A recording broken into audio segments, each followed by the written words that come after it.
My name is Jillian Strickland. Most people used to call me Jill before they forgot I existed. Before my name was quietly erased from plaques, newsletters, alumni spotlights. Before my own sister started telling people I dropped out to find myself in the desert. That's not what happened, but that's the version they liked. The quieter I became, the louder they rewrote me. I hadn't set foot in Fairhill since graduation day 20 years ago. But tonight I returned, for the class reunion they made sound like royalty. The invitation had gold trim and phrases like legacy and powerhouse class of 2004. My name was on the list, printed in the same bland font as the others. No title, no rank, no history. I wore a navy sheath dress, simple, unassuming, the same one I wore the day I briefed NATO command in Brussels, under a uniform no one here would ever see. The valet didn't look at me twice. The girl at the check-in desk smiled and asked if I was someone's guest.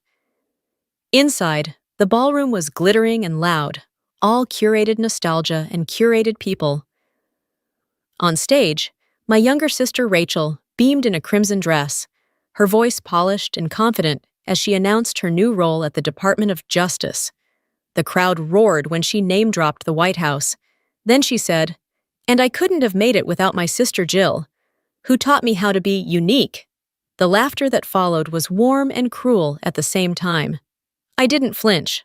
I just took the name tag from the table, plain white sticker, no honorifics, and walked to the back. Table 19, near the emergency exit.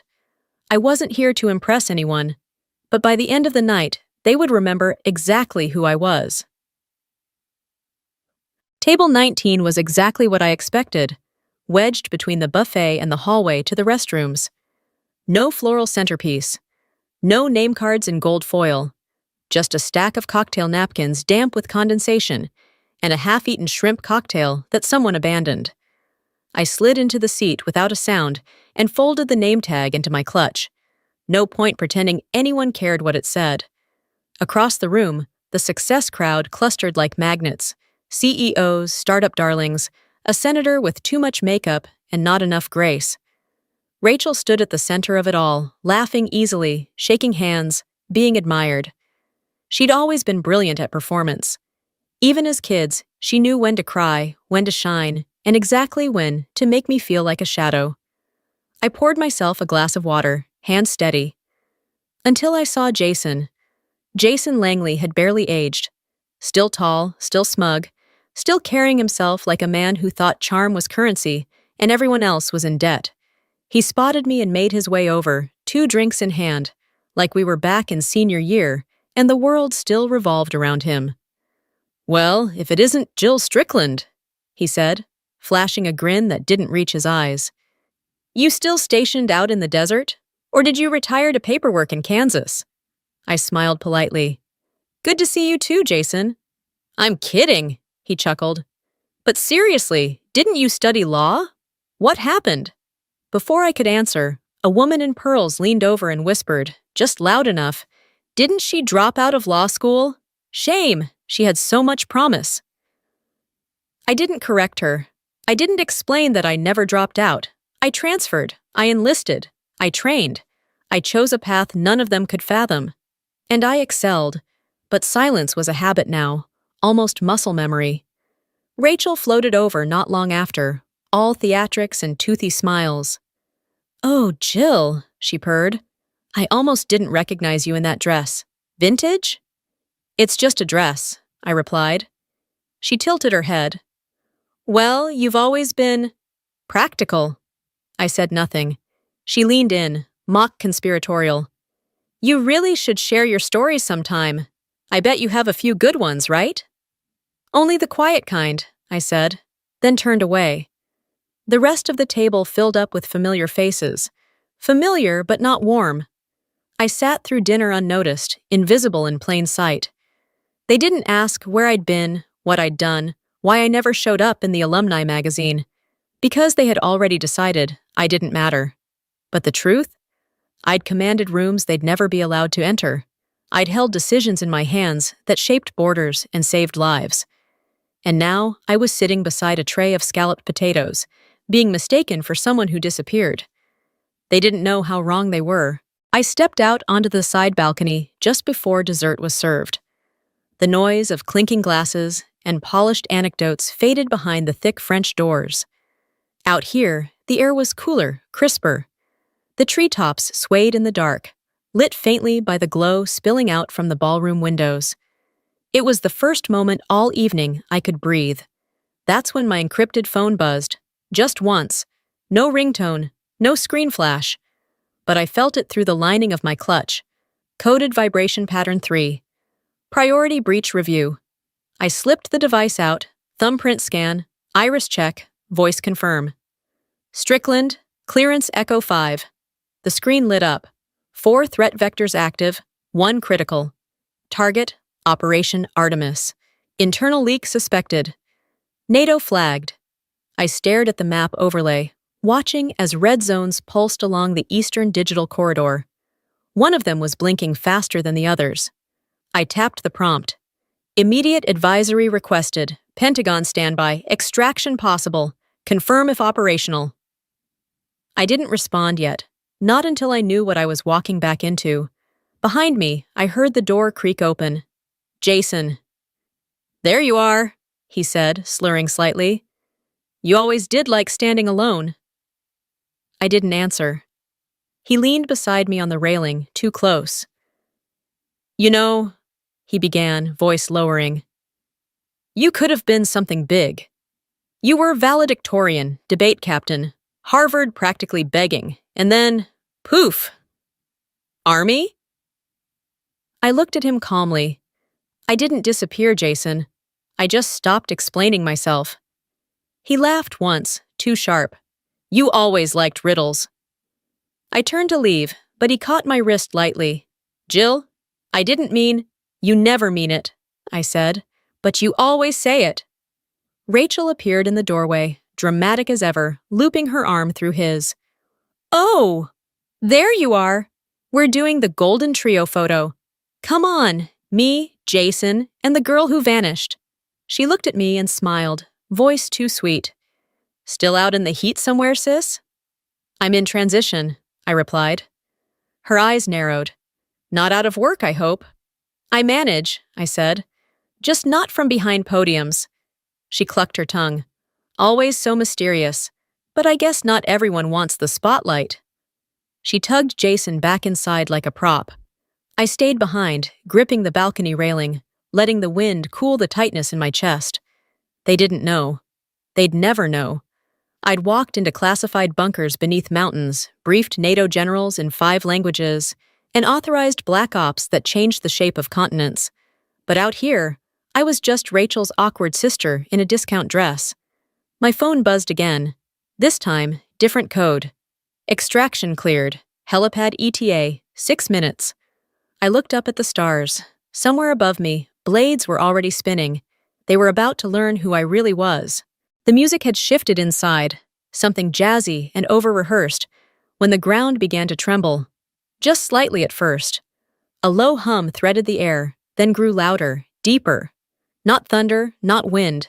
They didn't recognize the sound at first. But I did. The noise built until even those inside started glancing toward the windows. Waiters froze mid-step. A few guests looked up from their phones. Someone laughed nervously. Then the lights on the lawn flickered. Wine glasses rattled on tabletops. Rachel, halfway through a toast, paused. Her voice cracked. What is that? The sound cracked open the night. Leaves ripped from branches. Napkins lifted off plates. Guests spilled out toward the terrace, shielding their eyes from the blinding floodlights now sweeping over the grounds. From the northern tree line, it emerged, black, angular, slicing the air like a blade. A military helicopter, matte-coated and roaring. It hovered for a second, its presence consuming the lawn, then began to descend. People screamed. Phones rose like a field of blinking stars. Someone dropped a tray of crème brûlée. The moment the wheels touched grass, the side door slid open. Out stepped Colonel Patrick Adams, full-dress uniform, silver insignia glinting in the storm of light. He walked with practiced pace, his boots crunching over gravel and grass. He did not glance at the crowd. His eyes locked on me. I stepped forward, alone. The wind tugged at my hair, my hem, but I stood straight. Colonel Adams stopped 3 feet from me, squared his shoulders, and saluted. Sharp, crisp, deliberate. Then, in a voice that cut through every gasp and whisper, he announced, "Lieutenant General Strickland, ma'am, the Pentagon requires your immediate presence." The silence was seismic. Someone dropped a glass. A child clutched their mother's leg. Jason's mouth fell open. Rachel stumbled. Her heel snapped, sending her lurching sideways as she clutched her champagne glass like a lifeline. "Wait, what?" she stammered. "General?" I met her eyes, calm and unshaken. "I thought you said I was peeling potatoes in Kansas," I said evenly. Jason stepped forward, face pale. "Jill, I didn't know. I swear I didn't." "You didn't ask," I said. "You never have." Melissa, standing off to the side, whispered softly, "Oh my God, Jill!" Adams handed me a sealed folder, black, thick, marked only with gold bars. He leaned in, voice low. "Target movement confirmed. Project Artemis may already be compromised." I nodded once. "Any casualties?" "None yet," he said. "But it won't hold." Rachel's voice cracked from the crowd. "You're in the military? Since when?" I looked at her. "Since before your first campaign donation." And then to the crowd. "Some people wear uniforms you can see. Some of us wear them in silence. Doesn't make them any less earned." Colonel Adams gave a sharp nod toward the aircraft. "Ma'am, wheels up in 1." I turned toward the roar, toward the floodlights, and the war waiting behind them. And I left them all standing in the wreckage of their assumptions. By the time the helicopter touched down at Fort Arlington, the internet had already detonated. Photos of the extraction flooded social media. Someone posted a slow-motion clip of Colonel Adams saluting me, overlaid with dramatic music.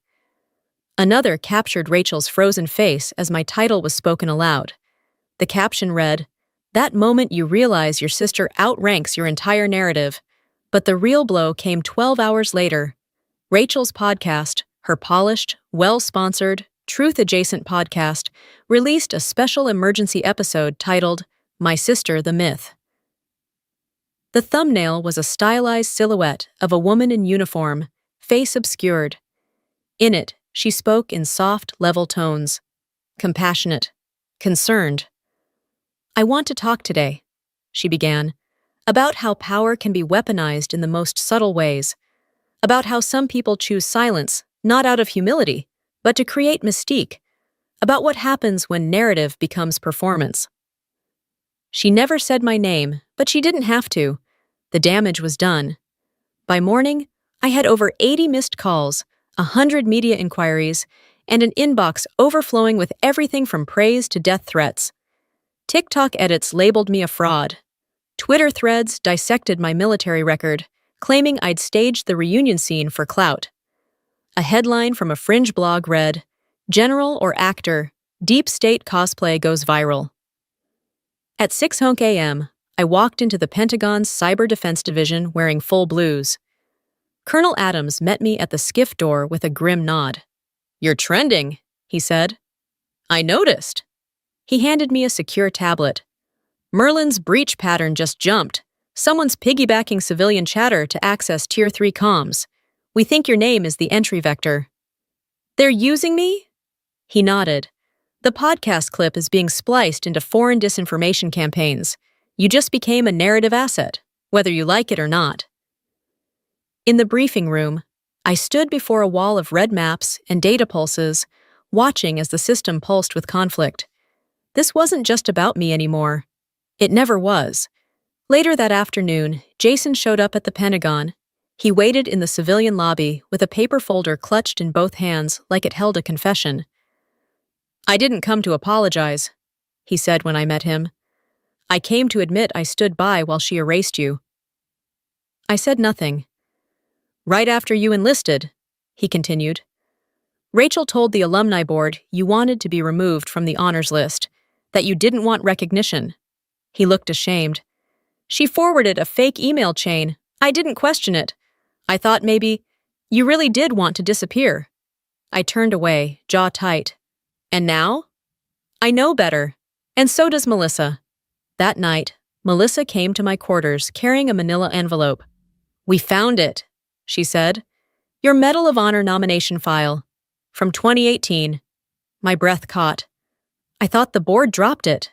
"They did," she said, "because Rachel told them you withdrew consent." She handed me the printed email, DOJ letterhead, Rachel's signature. "General Strickland has expressed a strong preference for anonymity. Please suspend the nomination process indefinitely." My hands trembled, but I didn't drop the page. "She told the board you didn't want it," Melissa whispered, "that you didn't need it, and they believed her." My voice was hoarse. "She didn't just silence me. She rewrote me." Melissa nodded. "But now, you write it back." The next morning, I requested 3 minutes at the upcoming alumni legacy event. One Rachel was scheduled to host. The board hesitated. Then they approved it. When I walked on stage in uniform, I wasn't there for revenge. I was there for restoration. I held up the photo Melissa had found, me in dress blues, saluting beside General Claire Aubrey at NATO Command. I displayed the commendations, the operational briefings, the nomination paperwork. Then I spoke. "My name is Lieutenant General Jillian R. Strickland, class of 2004.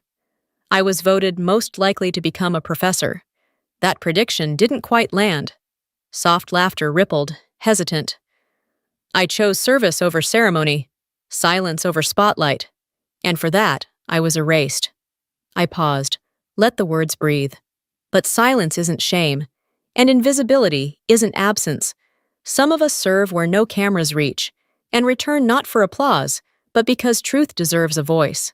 When I stepped down, no one clapped at first, then a single pair of hands, then more. Then the room rose, not in thunder, but in reverence. The Medal of Honor ceremony took place on a cloudless morning, under the white canopy of the South Lawn. Rows of uniforms stretched out before me, crisp and symmetrical. Cadets, generals, cabinet officials, families, journalists. Somewhere in the third row, Melissa sat beside my old history teacher, both in quiet awe. And a few seats down, Rachel, expression unreadable, back straight, pearl earrings glinting in the sun. I stood at attention in full dress blues, gloves white, every ribbon aligned with decades of silence. The president stepped to the podium, his voice calm and measured. "Today," he said, "we honor not just an officer, but a sentinel. A woman who carried the burden of command not through speeches or spectacle, but through resolve. Lieutenant General Jillian Strickland served in the shadows, so the rest of us didn't have to." He turned to me, lifted the ribbon from the case, and with deliberate care, placed it around my neck. The medal rested against my chest like an anchor, or a release. I exhaled, fully, tranquille. There was no thunderous ovation, no dramatic music, just a steady applause that filled the air with something deeper than celebration, recognition, real, earned, irreversible. When it was over, I stepped aside from the crowd, past the rows of flashing cameras, into the shade of a nearby elm. Rachel found me there. She didn't say anything right away, just stood beside me in silence, her heels sinking slightly into the grass. Then she handed me something small, a photo, old and folded.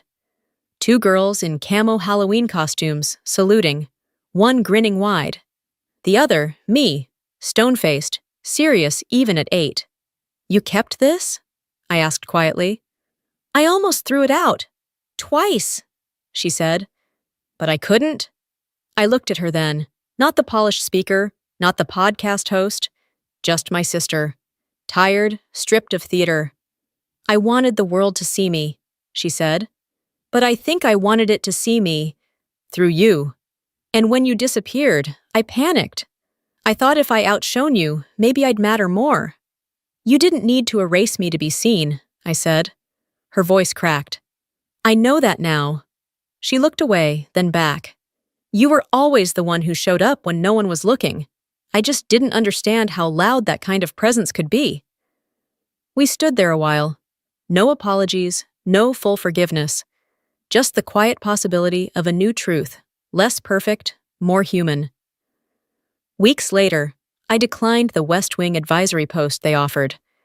I chose instead a lecture hall at Fort Lockwood, a small military academy in Virginia. My classroom wasn't impressive. Beige walls, scratched desks, the faint buzz of fluorescent lights. But the cadets were sharp, eager, raw, exactly the kind of minds I wanted to shape. Our first seminar, Ethical Command in Invisible Warfare. A red-haired cadet raised her hand. "Ma'am," she asked, "what do you do when the story about you isn't yours anymore?" I smiled.